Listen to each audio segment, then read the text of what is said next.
Let's finish off this segment here. We'll do one tight end pairing here. Jake, I'm going to have you kick this one off because I know tight ends is your favorite position. We've got Darren Waller at tight end 11 or Kyle Pitts at tight end 13. First of all, did I mean for us to end on the worst note possible? You fucking betcha. I absolutely did. And I know that this is going to be painful for everybody involved to talk about. We've all, I think, at various points in our lives, been high on both of these players at different times. I know for us, coming into the season, me especially, I loved Darren Waller. I loved the idea of Darren Waller. That idea is not really realized, so neither are a top 10 tight end at this point in points per game. To be fair, Kyle Pitts, as of 2 weeks ago, was like fucking tight end 40. So the fact that he is now tight end 13, to me, says Arthur Smith is finally going to allow him and this offense in general to throw a little bit more and maybe to throw to the guys that need it. However, Galaxy Brain here says that because they got targets and the Falcons lost, now Arthur Smith is going to do the exact opposite of what I think the right thing is, and Kyle Pitts is probably going to fade back away. I don't like either of these, but I will ride with Darren Waller the rest of the way, especially with Tyrod Taylor under center, because I think that he has a safer floor. Eric?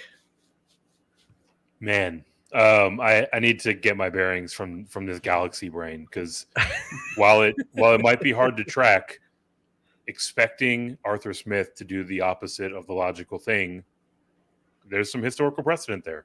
So I need to consider this point. Actually, surprisingly enough, I was looking into this last week. Desmond Ridder and the Falcons offense has been throwing the ball a ton. He had that first game where he made 18 pass attempts. He's had 30 or more pass attempts in every single game after that, including 47 last week. Like, the issue with Kyle Pitts and to a lesser extent Drake London has been whether or not there's going to be enough pass attempts to sustain fantasy production for those guys.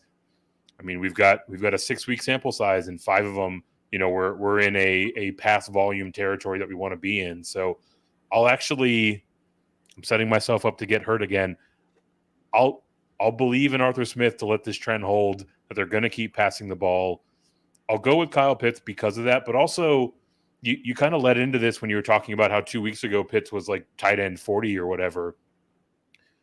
Really, we're talking about who has a better chance to get into a tight end 5 or better result in any given week, because once you get past that point, everyone's just kind of the same, right? Like, I don't really care if Pitts finishes 9 and Waller finishes 10. You're going to get the exact same production.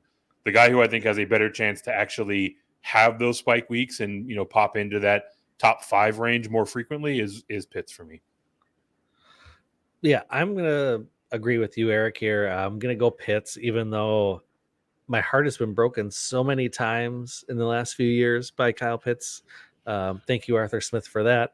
But it does seem like things have changed a little bit. Am I expecting tight end 1 production out of Kyle Pitts? No. But I do think that the opportunity there is better than what we're seeing in New York. At this point, the offense is just complete hot trash. Where at least Atlanta is moving the ball, whether it's on the ground or through the air.